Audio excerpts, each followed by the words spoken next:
set us up a little bit better. Here we go. All right, all right. I'm going to wait and see if a few people come in. Welcome to Tech Talk Live this morning. It's 10 a.m. And I'm going to share this link on our Facebook page. I hope everybody is having an excellent, excellent morning. And let's do this. Ready to talk some tech this morning. I'm actually prepared and I have some stuff for us to talk about.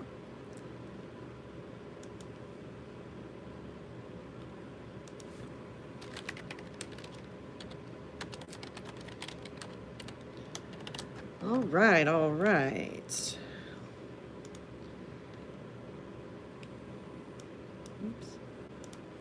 All right, we are on there, and I am going to wait and see if we get a few people in here this morning, so we can talk some technology. I'm ready. I've got some ideas for us to talk about, and of course, I'm always wanting to take your questions. So, any kind of questions you have. Making sure our chats are still on here.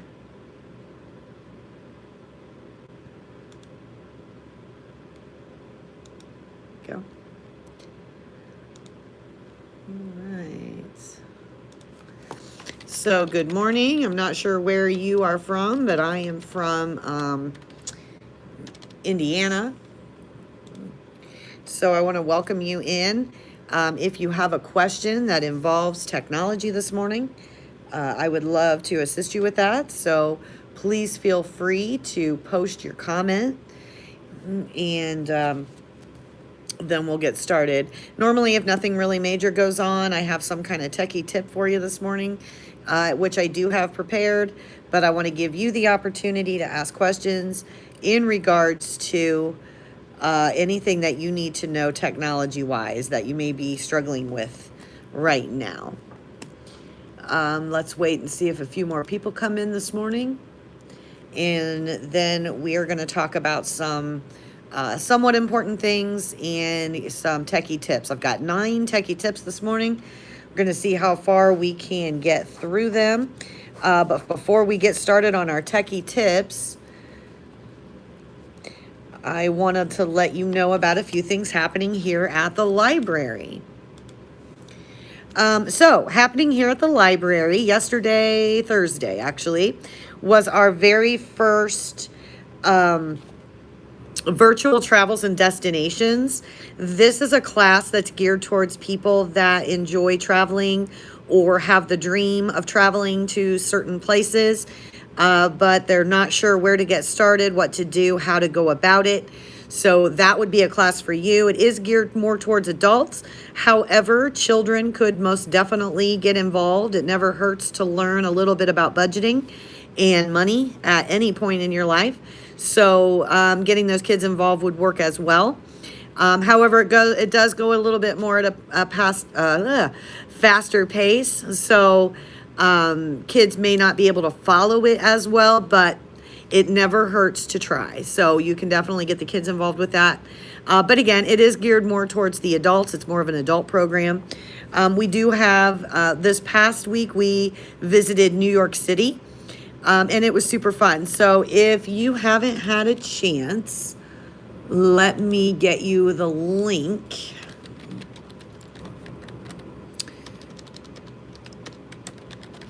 Let me get us on here. All right.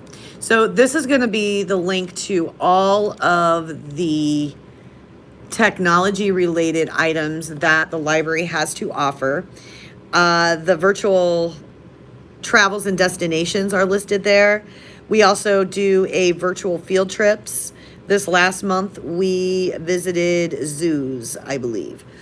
And the zoos, I think there was about 3 or 4 different ones that we visited virtually to see what they had available. But with all of the virtual field trips, you do get lesson plans, curriculum, different kinds of links to get you going for educational purposes. if you're a homeschool family, or perhaps you've been forced to homeschool and your child is learning virtually, then this is definitely geared for you. However, it's for everyone, but if you need those type of credits, or I'm not really sure how all that works, then I do believe that this would follow a lot of your Indiana state guidelines for that. Other things we have available are virtual robotics, because we can't all get together once a month here at the library yet. We've been doing them virtually for the past year. That is a coding class or some type of virtual robotic class that is offered. It's more of a reveal and review, where I reveal a specific kind of robotic item to you, and then we review it basically together. I show you what it can do. I give you some videos that demonstrate it a little bit better. If it's not cooperating and doing what I want it to do, at least I can get you a video to show you what it can do. This is something that we were doing in the school system here in Whitley County. All of the elementary schools, some of the middle schools, as well as some of the private schools, and we have an after-school location that we were doing it as, also called the center. So we have a lot of places that we were actually going out and about for more of the outreach of this, but due to the pandemic and COVID, we have not been able to do that. So I'm hoping here soon we'll be able to all get back together, and you'll be able to come here and we can do robotics here. It'll still be a virtual class every month as well, but by doing it in person, we would actually be able to do it as a live session. So then you could see several different items versus just one item. For robotics, I always set up stations, so there's different items throughout that you could experiment and try with. Everything is trial and error. And then, of course, we talked about the virtual field trips and the virtual travel and destinations. Something else that's offered here at the library is the Mobile Technology Lab. The Mobile Technology Lab takes technology on the road. This way, we're able to give you that help you need when you are available versus the one-on-one appointments, which are still very, very available to you. So the one-on-one appointments is just calling me and letting me know that you'd like to schedule an appointment. We could do that virtually, or we could do that in person. That is completely up to you. Being as though you may be in a different state or farther out, then doing it virtually probably would make more sense. But if you're more local to me, then you could come in and see me here at the library. That is on an appointment basis, so you need to call me to schedule yourself in. Whereas the mobile lab, I'm just in a certain spot for a certain amount of time, and you could come anytime between those hours and get help. That is on a first come, first served basis, but typically it's not too overwhelmingly busy that you would not be able to get helped. And some of our mobile lab locations include, currently we're going to Burger King, we're going to our local coffee shop here, Bruja, Grace Lutheran Church. Next month, we will be picking back up on Wendy's and the Senior Center. So we'll be going to Bruja and Burger King, Wendy's, Grace Lutheran, and the Senior Center. And like always, we always have in-person tech talk here at the library. And that follows our live session today. So whenever you see a live session, there's always an in-person session that follows. So you'd be able to come here at the library if that's what you prefer more than doing it live-based. And as far as programming here in technology, I believe I've covered just about everything that we're doing right now. And of course, we always do this live session one Saturday a month. Changes that may be happening here at the library, I'm not 100% sure about some of them. However, hours here may be changing again, so I'll have to keep you posted on future live tech talks. We have narrowed this down to one time a month, but if we have to, then we can bring it back out another time a month as well. I'll just have to keep you posted on that. You can always check our calendar. Let me get you a copy of our calendar. And this will tell you all of the programs, not just within technology here at the library, but also any of the programs that are offered to you, to your children, to the community are going to be on our website on the calendar. So you would be able, and it was going to take, there it is, and you'd be able to go in and kind of take a look at our website. Let's see. I don't think there's anything else to talk about as far as programming here at the library and technology. That pretty much sums it up. If you have any questions, please comment. I've got my screen up. However, when I flip us around so I can show you things on the screen, I'm not going to be able to see those comments as well until they pop up on here. And sometimes those are delayed. So if you do have a technology question that you would like addressed, you can most definitely ask anytime throughout our session today. Normally, I just kind of babble and talk, and if nobody comes in or has questions within the next, 30 minutes or so, then we go ahead and end our Tech Talk session for today.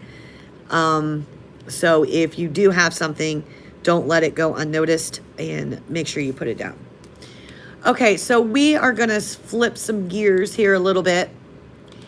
And I am going to talk to you about 9 technology tips. Now, these are geared towards seniors, but we could all benefit from them. It's not going to hurt us to know some of this stuff. And it could be very well that you may not know at all any of this stuff. So I'm going to flip us around. So these are the 9 technology tips that are geared towards seniors. However, we could all benefit from them. So I'm going to start with internet. That's going to be our first section today. And there are 3 items that involve the internet. So let me read some of this to you, and then we're going to kind of we are going to try to get through some of it. I can't promise you we will, but the first section we're definitely going to talk about today, which is the internet. So while technology is increasing across generations, it's especially soaring amongst older adults because they're being forced to use things that they don't normally haven't normally had to do, and they've lived without it. So to them, it's why I've lived without it. I don't need it, But in the reality of it, a recent Pew Research study showed that 55% increase in the number of seniors using the internet in over the last 20 years. And 50% have broadband at home, which is your Wi-Fi, for the first time. So, the numbers are going up. Our internet companies are getting more money, and everybody's kind of tuned in with that. While technology can be incredibly helpful in our daily lives, its ever-changing nature can make it a bit daunting. So it can be quite overwhelming sometimes. So if you're not very tech savvy, internet savvy, anything like that, you got to call your neighbor over to help you out with making sure everything's running and so forth. It's just an ever-changing thing. So here are a few of simple technology tips that we could all benefit from, whether you're tech savvy or not, and in understanding. So our categories are internet, smartphone, email, and social media. Today we're going to start with the internet, and I want to bookmark this. Perfect. Okay. So one of the number one things that you want to make sure, and this isn't even on our list, so I'm adding one. So we're going to have 10, 4 under the internet, and I may add as we go. I'm not sure. But one of the main things you want to make sure before you are even getting onto the internet is what kind of an antivirus that you want to have on your computer. So what's an antivirus, right? An antivirus, I like to explain it to my, which brings me to something else the library offers. We do offer, I'm sorry, I'm like all over the place, but we do offer virtual classes online for free. So you could message me, and which my information should be available to you here I'm going to put it on our class before we go, and I'll put it in the comments. But yeah, so we can do that virtually. So what I like to tell my students, the first thing I ask them when they're like, hey, I want to be on the internet, I want to do this, I want to do that, I want to do this. First off, back up, right? Because it's not just as simple as just getting on the internet and doing what you want to do. Okay, you have to be responsible and safe about it. There's way too many people out there that are waiting for someone that does not have an antivirus, does not have any kind of protection on their computer at all, so they can get right on in there and they can steal who you are. Identity theft, hacking, being able to get into your personal accounts because now they've gotten into your passwords and things like that. So, number one is you need to make sure that you have an antivirus. Now, depending on how much you're doing on the internet is going to depend on whether you can get by with just a free antivirus or if you should pay for all the bells and whistles that it offers you. If you're just getting on there to check your email, doing some very, very limited basic searching, things like that, you're not really shopping online, you're not really banking online, you're not really doing any of that kind of stuff. I'm going to check my Facebook and I'm off kind of thing. You could get by with a free antivirus. And let me show you a couple of them that are available out there. And the best way to get a free antivirus is just to go into your search engine and type in free antivirus. And I will explain to you exactly what an antivirus is.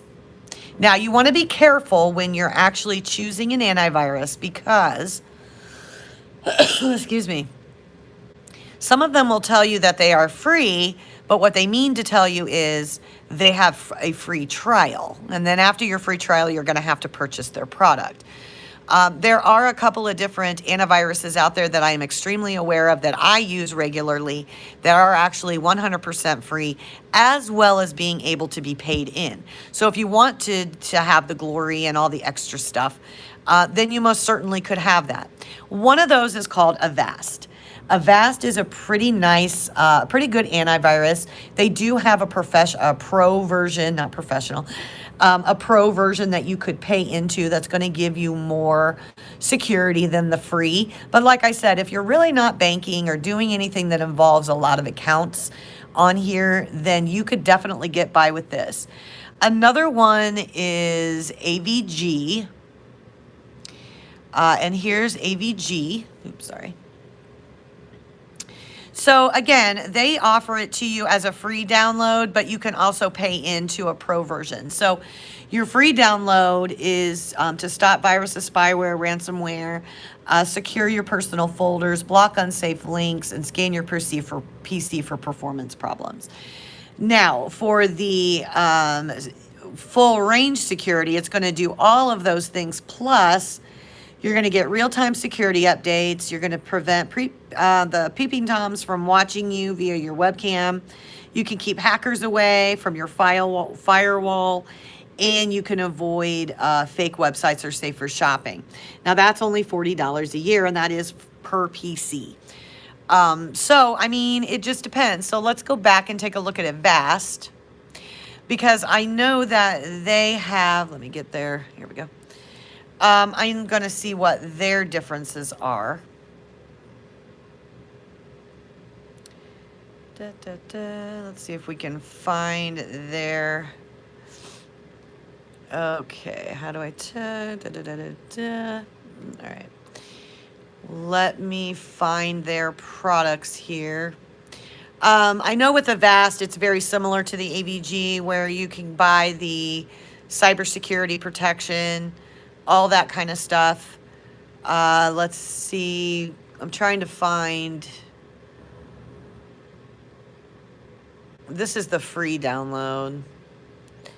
But I know that once you come in here to download this, it's going to ask you if you want to upgrade for free for like 60 days or something for the pro version, which you might as well, because it doesn't cost you anything. And you don't have to put any credentials in at all. So you don't have to put any of your information that's going to automatically charge you for anything or any of that. If you wanted to purchase this, then you could just do it at that time. You don't have to do it when on the initial setup or when you upgrade to the through the trial version.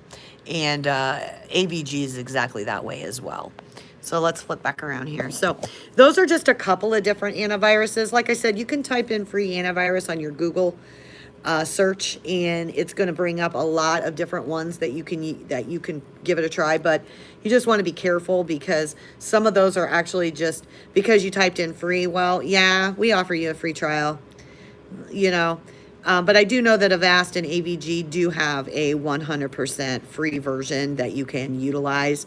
But again, if you're going to be banking or doing anything that involves personal accounts, then you're going to want to upgrade that. You don't want to go with that free version. It's going to be a little easier hackable, so you don't want that. But what I like to explain to people about what an antivirus is, at least to my students, you want to think about it in terms of kind of like an immunization. So when you go in and you get a shot, basically what they're doing is, and back in the day, they used to put the live viruses in you. And now I believe that they are not live, they are more dead viruses. But basically what it's doing is it's putting it into your body, so that way your body can duplicate it, so it can think that you've already had that particular virus. So same concept with computers. So when we go in and we put an antivirus on there, it's going to download the most current viruses that are out there right now, and basically puts up a block. So when that virus tries to come through, it's going to say, hey, wait, you can't come through because this computer's already had it, because it puts them on there.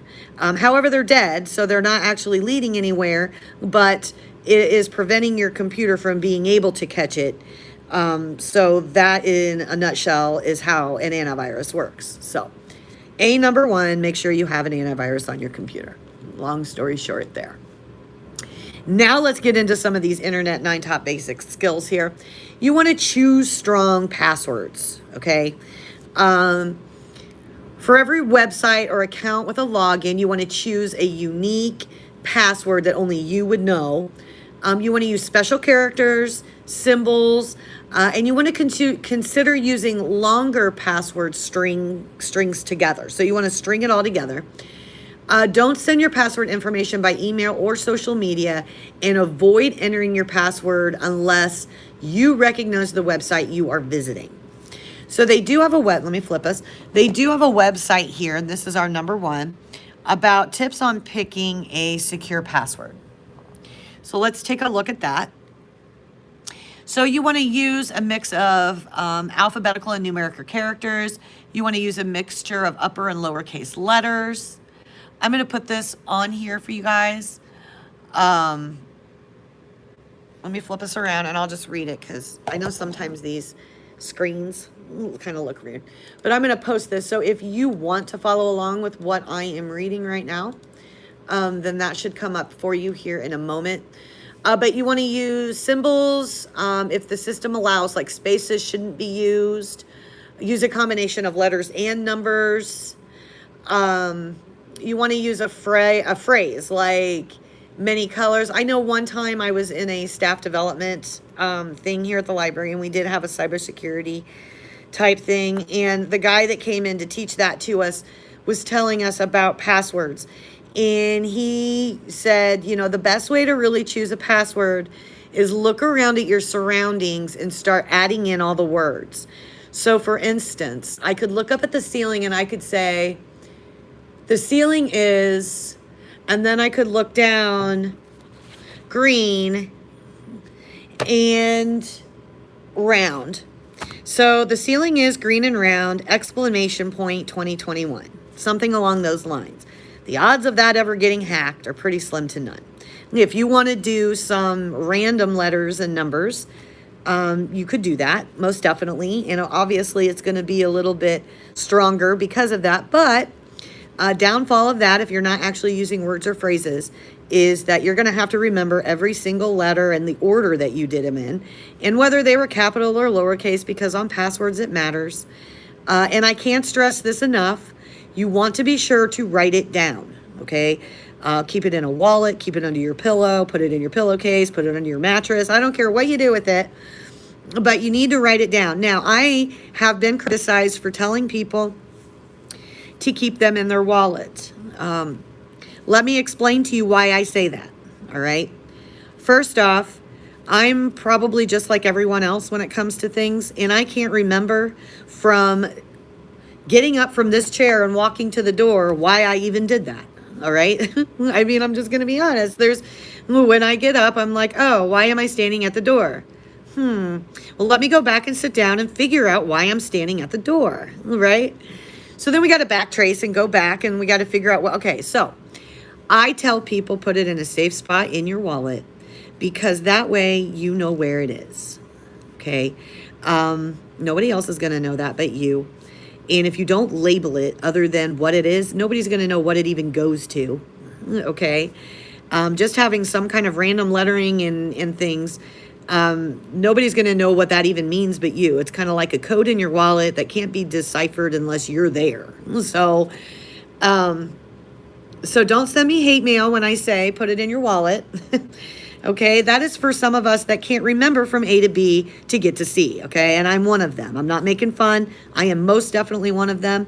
I cannot tell you, if I didn't have my husband, I probably wouldn't have my phone, my keys, or anything. He's kind of my keeper, and he watches after me. And, hey, you're going to grab that, right? Or, hey, you didn't mean to leave that here, did you?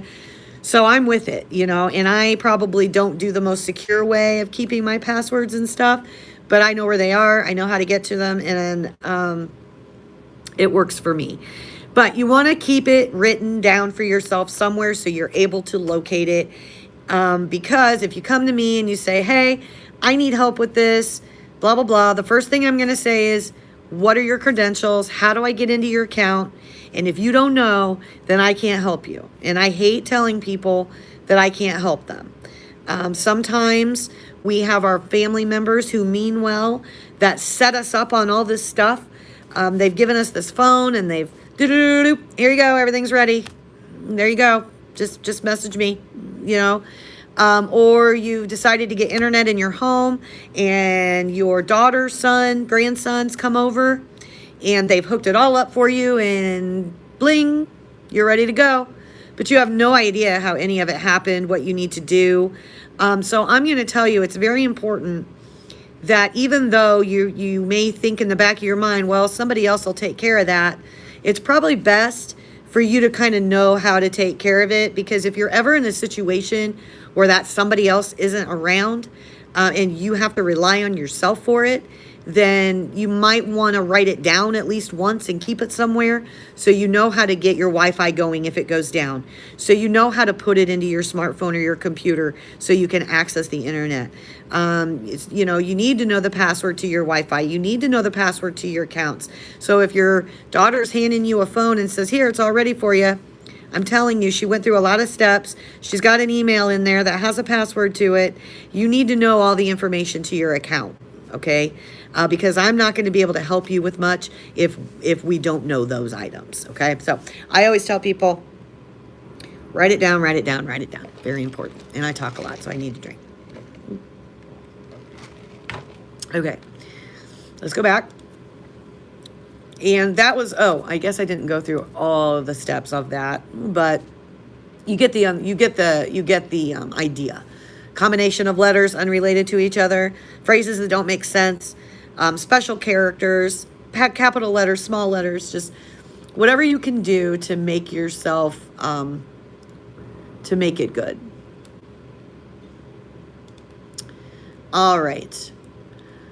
So the next part of the internet, let me go back and see if we have any questions. If anybody has any questions, if you have any questions, just put them on there and I will see them eventually, because if not, I just babble. Our next tip is going to be, when in doubt, Google it. Turn my heater off. I know, it's heat. Everybody makes fun of me. I know, it's like 70 out. When in doubt, Google it. So if you're interested in learning more about an event or company online, but you don't know their web address or anything like that, you can use Google search for it. I mean, you can use Google search for just about anything. And that provides a safe and trusted answer to any other questions that you may have online. It can help you order groceries, look up the latest news, and troubleshoot any technical issue that you may face during your online experience. Now I'm warm. Okay, so Google it. I mean, that is just going to be the best answer. Not only could you Google it, but you could YouTube it. I believe we've talked about YouTube before. Anything you want to learn how to do, make, fix, anything like that is going to be brought to you by YouTube. It'd be a great place to start. Google is a good place as well to find things. So for instance, I'm going to flip us around. So if we go to Google, so I'm just going to come up here, and you could just type in Google. I know mine came up, but yeah. So you can just type in Google, and it's going to take you to a Google site, which takes you to their search engine. So if you wanted to get on the Peabody Public Library's website and you don't know our website, you could just start typing. And as you're typing, then a list is going to come up and they're going to say, oh, okay, well, because you typed this, this may be what you're looking for. So before you actually completely type things in, I mean, you can, it's fine. It's not hurting anything to do it. But if you want to save yourself a little bit of time before you actually finish all of that, kind of look and see if your list is reflecting what you're looking for. And in this situation, it is. So I can just go ahead and push that. Now it's taking me to my search engine or my searches through Google. So now I can push on that, and here is our website. So that basically works for anything that you're trying to do. Here's that Learn Technology tab that I shared with you. And here are the virtual field trips. If you push on the one you want, it loads up all the information for you. This is that travel and destinations that we did this past week. This is the follow along with all of the links for that. And here's that virtual robotics that I was talking to you about with all the links to those different ones. And this talks more about our live tech talks, our mobile labs. We do have a section for quick reference. So if you would like quick reference in classes, you can click on those and print them. So there's a lot to go on, but this works for anything. It doesn't have to be for our website. So if you're wanting to go to shopping at Walmart, then you could just type in Walmart and go to walmart.com. Anything in blue is a link. And now I would be able to come on here and I'd be able to shop around. So let's say you want to figure out, let me go back. Let's say that, and, you know, I use that for our free antivirus also. I mean, anything that you want to search for, you can do it through your search engine. And that's what this is. Of course, there's other ones too. When I say just Google it, that's just the more common statement that everybody makes. But if you're not a Google fan, which I don't really know anyone that isn't a Google fan, but if you don't like that as well, there's Yahoo, Bing, MSN. There's a lot of different companies out there that can do the same thing as Google. And I think we've talked about this before too, but what determines where a search is just how many hits it's had on it. So if you type in something a little bit more vague and it doesn't have a lot of detail, then it's going to give you those most hitted on sites first. And then, you know, so, you know, you don't want to just stick with one page. Venture out, go look at some of the other pages, see if there's anything on there. And by pages, I mean, when I type in Peabody Public Library, I probably got 12 pages. I'm not sure why, because, well, actually, I do know why. There is another library with our same name in Massachusetts. So that would have probably been in there as well. So you want to make sure that you're getting the right locations, too, when you do those searches. Okay.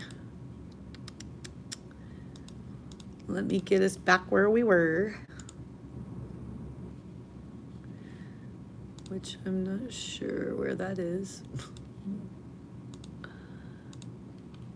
Okay, let me pull it back up. Okay, so just Google it. That was the second one. And they have on here keeping your antivirus software up to date, which I didn't realize that was the third one on here, and we talked about it first. So it really was one of our three. So yeah, that's just a part of downloading that antivirus that you want. Now, if you don't want to go with the free version because you want the fullest, I'm all about cheap budgets, things like that. So,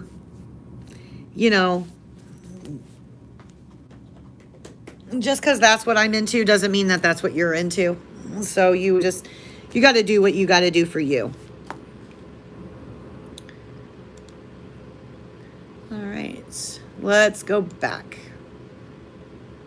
All right, so let's flip a little bit. That was a little bit about the internet. If you have any questions about the internet, getting yourself connected, keeping those passwords, making strong passwords, Googling items, using YouTube for videos, anything like that, you can either comment here or you can message me separately.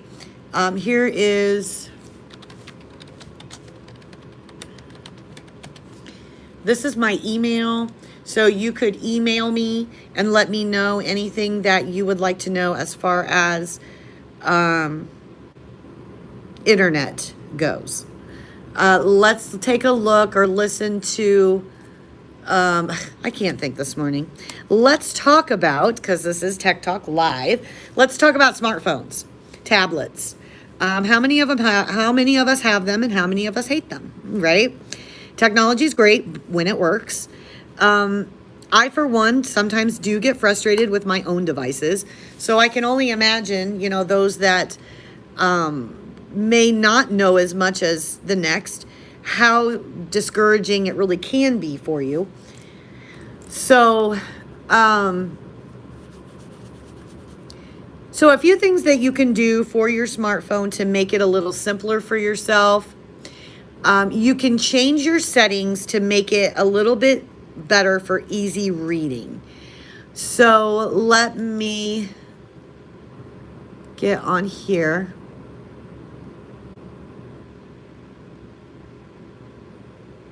Okay, so I'm going to flip this around.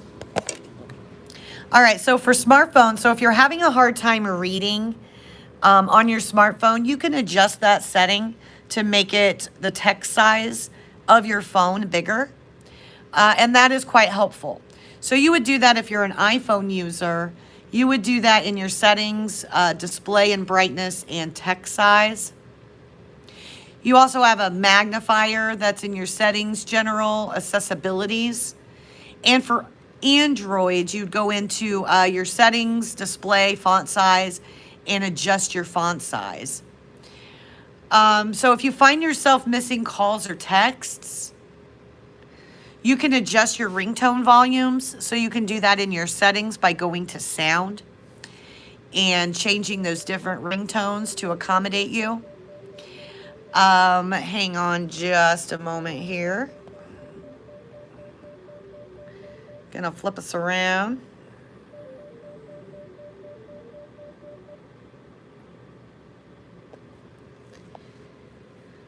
All right. And we've got tablets. It talks about easy mode on your Android or tablet.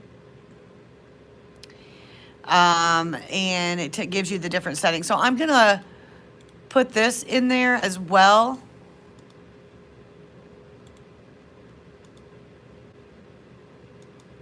There we go. So you're able to see that. Flip this back around. My phone is ringing.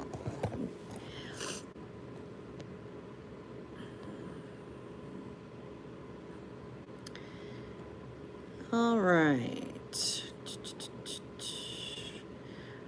I am going to mute us for just a minute so I can make that phone call, but I'll be right back.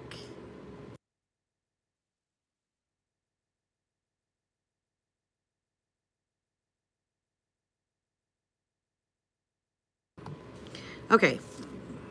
They're on the phone, so I will try them here in a moment.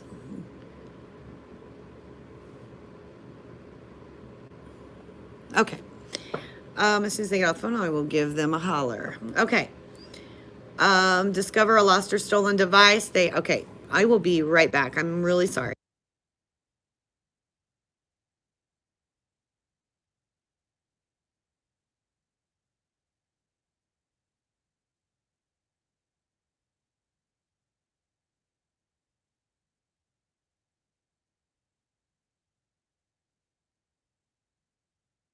Okay, sorry about that. Not a big deal. All right.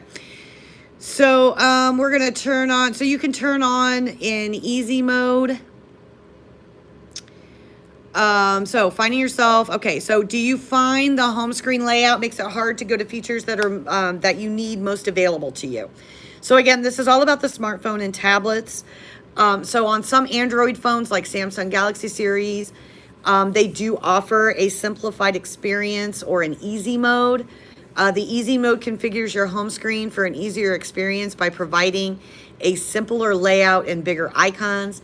And this is extremely helpful for people, first-time smartphone users. And you can use the settings to make it more personal, like an easy mode for yourself. So you can turn on an easy mode on your Android phone or your Android tablet. You can also set up for lost or stolen device.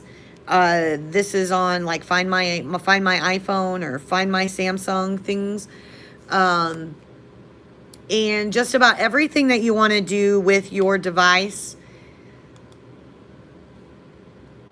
has an app. So I actually do have a shirt that says there's an app for that, and it is 100% true. Just about every single thing that you want to learn about your stuff has an app for it. So your Walmart has an app for it. Your Amazon has an app for it. I mean, and if it doesn't have an app, you can actually, when you're searching for it on the phone itself, you can actually save it to your home screen, which creates an app. So you have instant items there. So if you need any help on doing any of that with your smartphone, making the text bigger, having your icons larger for yourself, creating icons, knowing where to go to get your icons, or your apps, just message me and I can assist you with that. Okay. All right, so for your smartphones, another really important thing would be to add your contacts, add family and friends to your contacts. This is going to be make your life a lot simpler. And by that, I mean, if somebody calls you and it's in your contacts, then their name's going to display for you. You can add their email in there as well. So if you needed to send an email to somebody, you'd have it all in there under your contacts for that person, which makes it a lot easier for you. So your phone allows you to store saved contact information for your family and friends, so you no longer have to type it in or remember each individual's phone number. So if you have, let's flip around. So if you have an Android, let's flip to that. This shows you about your contacts through Android. So you're going to want to click on your contacts, hit your plus sign. You're going to save it to, you can either save it to a Drive account that you might have or the phone itself. Most people save it to the phone. You're going to label it and put their information in. And you're going to save it. And it's just that simple. Now, if you have a SIM card, you could actually save all of that to the SIM card, all your contacts, import them, save them, and then when you put it in the new phone, it would just upload them on there. So that's if you have an Android. If you have an iPhone, you are going to tap on your contacts and hit that same plus. You are going to go to the info. You can add a number. You can save them as a contact if they've already called you. Add their information in. It's very similar to what you're doing on the Android. And then you can save it to contacts.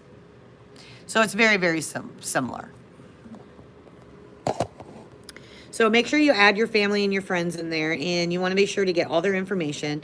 I know how to get to my daughter's and things, but I don't know her actual address.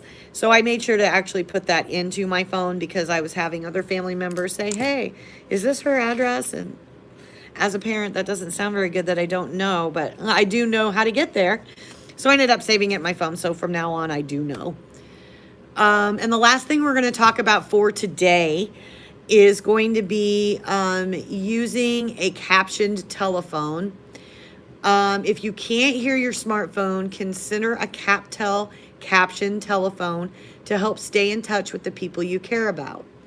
CapTel phones show captions of everything the caller says to help you catch every word. So that is CapTel. I'm not very familiar with that, so I'm gonna Google it. This is a good one. So just Google it, right? That's what we learned today. So I'm gonna go into CapTel because I don't really know what it is. Caption telephone for hearing loss. Oh, okay. So this is a phone that is in your home that you can use. It's not a cell phone, but it is a smart type phone. Let's see what she has to say here.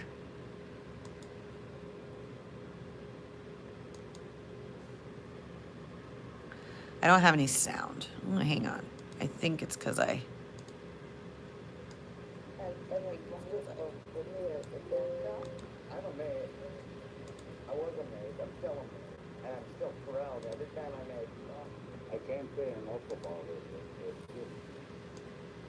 Yeah, let's try that again. Here we go.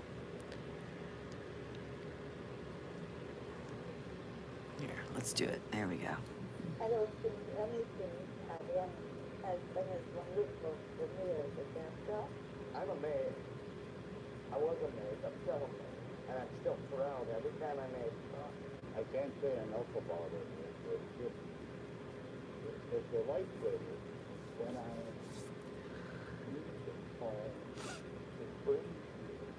I'm going to put this video. I'm going to share this video with you. So if you would like to watch this, hang on a minute.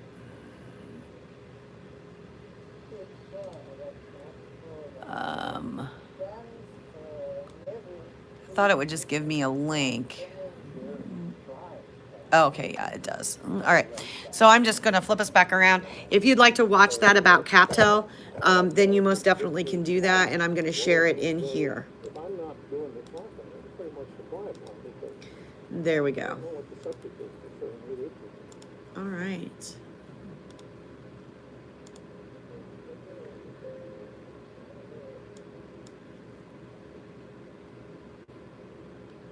Okay.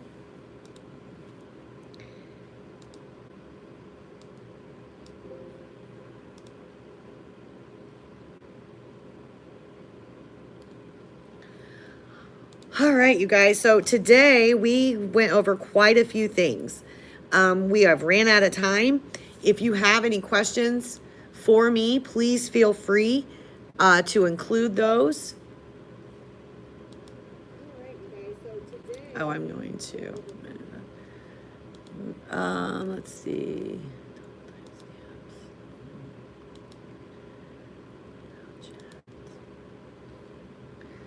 Trying to figure out how to make sure we can.